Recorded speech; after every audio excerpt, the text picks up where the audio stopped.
class. Then we are going to see one more important topic, that is external fertilization. In the last classes we discussed about the male reproductive system and female reproductive system and what is IVF, in vitro fertilization, also we discussed. Then here one more important thing, external fertilization. So first, the definition of the external fertilization is the fusion of male and female gamete outside of the body. Okay, the fusion of male and female gamete that occurs outside of the body. If the fusion of gametes outside of the body, that means the male and female gametes, if they are fused outside of the body, that is called external fertilization. So in this external fertilization, mainly we can observe the examples are frog and one more is fish. So these are the animals that we can observe in the external fertilization, frog and fish. Suppose when we see the external fertilization of the frog, generally external fertilization of the frog occurs in the water. The female frog lays the eggs, whereas male frog releases the sperms. Suppose the female frog lays the eggs. See here, the female frog lays group of or bunch of eggs. See, this bunch of eggs are called span. We call it as span. If the group of eggs are released by a female frog, it is called span. And whereas the male frog releases the sperms over them, okay, the male frog releases group of sperms over the eggs are called milt. Very most important words. What is milt? What is span? The milt are nothing but the group of sperms which are released by the male frog over the eggs. So the group of sperms are called milt, whereas the group of eggs released by the female frog as span. So like this, the milt and span both are fusing outside of the body or in the water. So this is called what? The male and female gametes both are fusing outside of the body, so that we are calling them as external fertilization. Like a human, unlike human beings, అంటే మన human బీయింగ్స్లో లాగా కాకుండా ఇక్కడ female and male gametes అనేవి బయట భాగంలో శరీరానికి బయట జరుగుతుంది, కాబట్టి దీన్ని ఏమంటున్నాం అంటే ఎక్స్టర్నల్ బాహ్య ఫలదీకరణ అంటున్నాం. So why there is external fertilization? ఇక్కడ చూసినట్లయితే one more most important thing here, the group of eggs released by the female frog, whereas group of sperms released, generally sperms are released millions in number in all the living organisms, but here when we discussed about the human reproduction or in the female reproductive system of the human beings, where we discussed about only one ovum is released from the ovaries, but here group of ovums or bunch of ovums are released from the female frog. How it is possible, or why the group of ovums are released in the frog, or generally in the external fertilization, why that much of eggs are released? Because when the eggs are released outside by the female frog, these eggs are not protected by anything. Generally when the eggs are released by the female frog, some jelly like substance is covered over the eggs, but this is the only protection, and the nature itself should protect these eggs, but there is no any other protection. Sometimes these eggs might be eaten by the other animals, or sometimes these eggs might be destroyed by the any reason. That's why even some of the eggs will be destroyed, and some of the eggs might be fertilized and they may be converted into the new individuals. That's why in the external fertilization, here the animals which are going through the external fertilization, they might be released some bunch of eggs or some group of eggs or hundreds of eggs will be released. That is the reason in external fertilization most of the eggs will be released, or number of eggs or group of eggs or bunch of eggs or hundreds of eggs are released by the animals in the external fertilization. That's why here female frog releasing the bunch of eggs. These bunch of eggs were released covered by, and a group of eggs or bunch of eggs were released by the female frog. This is covered with a jelly like substance. That jelly like substance can protect the eggs. Okay, this group of eggs are released by the female frog is called sperm, and over this group of eggs generally the male frog releasing the sperms. Then both are fusing together outside of the body. That's why we are calling it is external fertilization. Generally the frog's fertility period is, the reproductive period of the frog is June to September. See why it is June to September especially. The reproductive period of frog is June to September. Very most important bit. Why it is June to September? Because this is the rainy season. Everywhere there will be sufficient water. Generally frogs releasing the eggs at the bank of the river or bank of the lake or bank of the pond or bank of the any water resource. That's why wherever there is the water, in that water generally the female frog releasing the sperms, and whereas the male frog releasing the sperms. Okay, so the water presence must be available for the releasing of ovums by the female frog. That's why the reproductive period of the frog is June to September. That's why when the rainy season starts, generally frogs can make some sounds. This sound is produced by the female frog. That female frog, whenever it produces some sounds, so that the male frog can understand, and there might be the copulation, and that is after there will be releasing of this male and female gametes into the water, so that the female frog releasing the ovums whereas male frog releasing the sperms, and both are fertilized in the water with the help of presence of the sunlight. So there will be external fertilization is taking place. So here the most important thing should be remembered about the group of eggs released by the female frog is span, whereas group of sperms released by the male frog is called melt, and these both are fertilized in the outside of the body or in the water, that is called external fertilization. So if you want to observe these eggs, in how many days these eggs can be converted into the larvas, or larvas can be converted into adult.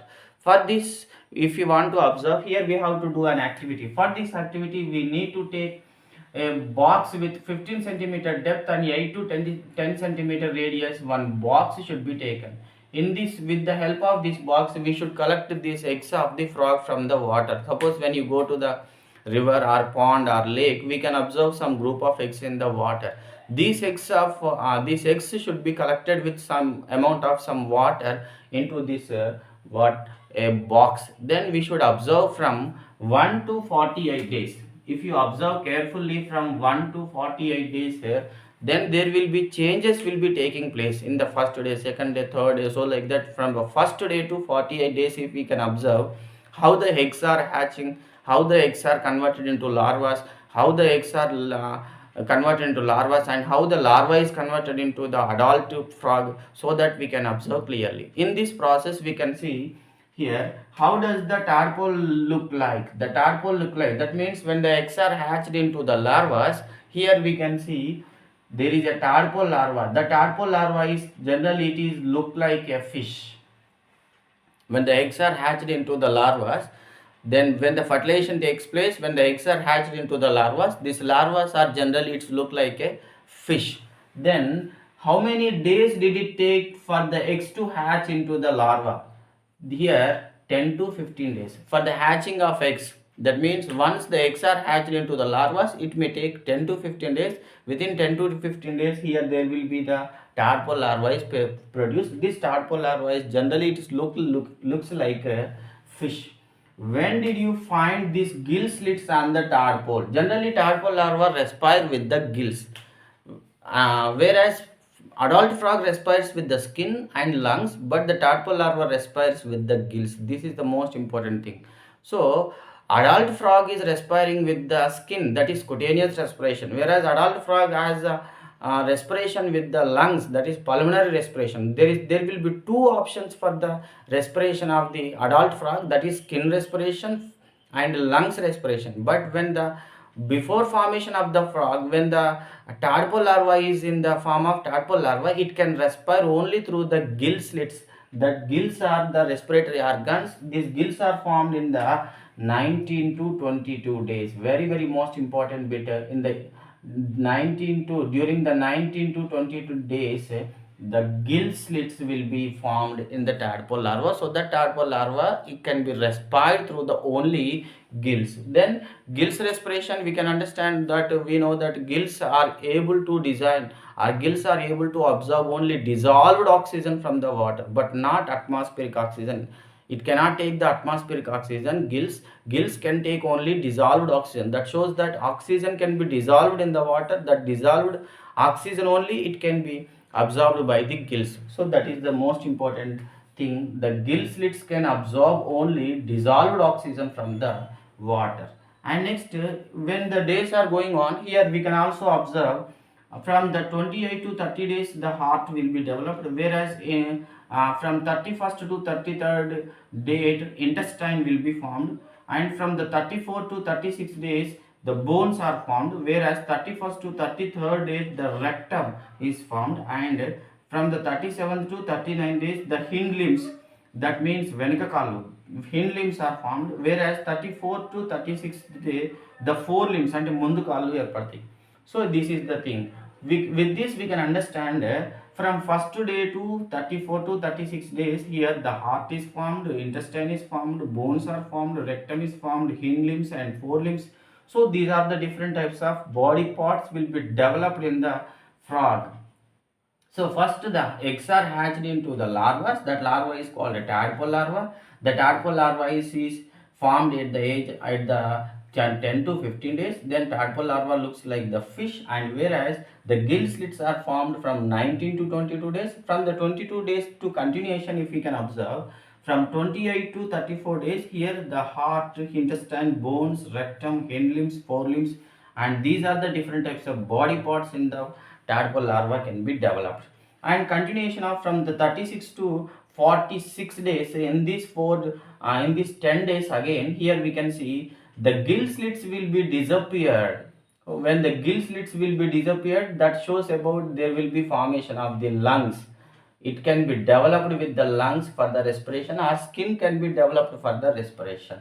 And when did the tail is completely disappear, when the tadpole larva is there, then we can find out there will be tail, but this tail will be disappeared from the 42 to 44th day. The tail of the tadpole larva will be disappeared, so that it can be completely converting into the adult frog. Then how many days did it take to tadpole larva to transform the frog completely? If you can see here, 45 to 46 days completely. From the first day to 46th day, the tadpole larva is being completely converted into the adult frog. This type of transformation from the tadpole larva to adult frog is called metamorphosis. We call it as metamorphosis. Very most important bit. He will ask, what is metamorphosis? So metamorphosis means the transformation of the transformation of tadpole larva into adult frog. అంటే tadpole larva నుండి adult frog గా మారే ప్రాసెస్ని మనం metamorphosis అంటాం, దీన్ని రూప విక్రియ అంటాం. So this is called metamorphosis. So in this process completely the eggs of the female frog is being converted into completely larvas are being converted into the adult frog. So this is all about the external fertilization. Generally this external fertilization will be seen in the frog and fish. And one more small topic is there. So here, what is hermaphrodite is asking. So generally in some living organisms there is internal fertilization, and generally in some living organisms there will be some external fertilization. But there is also one more special type of fertilization. Here we can see what is hermaphrodite. See what is hermaphrodite. Generally hermaphrodite is nothing but, hermaphrodite example is earthworm. See, earthworm is a one type of hermaphrodite. That means the male and female reproductory organs are present in the one animal. Hermaphrodite. So hermaphrodite is nothing but the presence of male and female reproductory system, or the presence of male and female reproductory organs are present in the same animal, that is called a hermaphrodite. Example is earthworm. So earthworm is a one of the example for the hermaphrodite. So here there will be consisting of, generally the living organisms are unique, either the living organism might be the male or female, but here in the earthworm the male and female reproductive organs, both organs are present in the same animal, so that we are calling it is hermaphrodite. And last topic, what is the last topic from the fourth chapter is, here we can see cloning. See what is cloning. Cloning is a process of production of an exact copy of the cell. Cloning is a process of production of an exact copy of a cell or organ from the living organism is called cloning. In this process here, the cloning process is done by the Ian Wilmot. Very very important, Ian Wilmot. First time the cloning process is done by the Ian Wilmot in Roslin Institute of Edinburgh. Roslin Institute of Edinburgh. Okay, Ian Wilmot is done cloning process. In this process, the dolly sheep is produced. The dolly sheep is produced. First cloning mammal in the world. The first cloning mammal in the world is dolly. This cloning mammal is dolly. It is developed by Ian Wilmot and his friends with Roslin Institute of Edinburgh. ఇక్కడ Roslin Institute of Edinburgh లో చేసిండ్రు in the year of 1996 on July 5th. The first cloning dolly or sheep is produced in the world. So in the year of 1996 and July 5th, first cloning animal or first cloning mammal, the dolly is produced. So in this process, here there will be two types of female sheep are taken. One is Fin Dorset sheep. Another one is Scottish blackface Eve. Scottish blackface Eve. See, both are female sheep only. Here generally the Fin Dorset sheep is female only. Then Scottish blackface Eve is also female sheep only. Both are female sheep have to be taken in the where cloning process. In the cloning process, Fin Dorset sheep and Scottish blackface Eve both are female sheep have taken. From the Fin Dorset sheep, here one mammary gland cell is taken. Mammary gland cell. Okay. Whereas Scottish blackface Eve, from the Scottish blackface Eve, ovum cell is taken. So from the mammary gland cell, here see this is the mammary gland cell. From this here the nucleus is removed. See, the nucleus is taken out. The nucleus is taken out from the mammary gland cell, whereas from the Scottish blackface Eve, from the ovum, here this is the ovum. Okay, in the ovum there is nucleus, but nucleus is remained here, only the cell is taken out. From the Scottish blackface Eve, only cell is taken out. From the mammary gland cell, the nucleus is taken out. So this Scottish blackface Eve cell plus Fin Dorset cell, mammary gland cell, nucleus. So both are fused together. In this process, the dolly sheep is developed. Generally, this zygote in this process, see Fin Dorset shape లో నుండి nucleus తీసి Scottish black face ఈవ్లో నుండి సెల్ను బయటకు తీసి దీనిలో zygote form అయిన తర్వాత దీన్ని ఇప్పుడు ఏం చేస్తుంటే స్కాటిష్ బ్లాక్ ఫేస్ ఈవ్ యూట్రస్లోకి ఇంజెక్ట్ చేశారు. అయితే Scottish black face ewe is the mother of Dolly. Scottish blackface Eve is the mother of dolly, but the dolly is not resemble to the Scottish blackface Eve, but it is resemble to the Fin Dorset. Why? Because the nucleus has been taken out from the Fin Dorset sheep. That's why the dolly sheep is ultimately it is resemble to the Fin Dorset, but though the mother is Scottish blackface Eve. So with this we can understand there is this is also cloning is also one of the what an exact production of the copy of cell. In this process, the first mammal is produced, that is called a dolly sheep. This dolly sheep is produced at the developed in the 1996 and the July 5th. In this process, in normally it has produced the several new children. ఈ ప్రక్రియలో ఇది బతికున్నంత కాలం చాలా వాటికి ఇంకా కొత్తగా జన్మనిచ్చింది. ఆ తర్వాత 2003 in 2003 and in 2003 February 14th and for 2003 February 14th the dolly sheep is died with some lungs infection. Okay, on 2003 February 14th the dolly sheep is died with some lungs infection. So this is about the first mammal which has produced in the cloning process, that is called dolly sheep. So with this we have been completed about all the fourth chapter, that is about reproduction. Okay.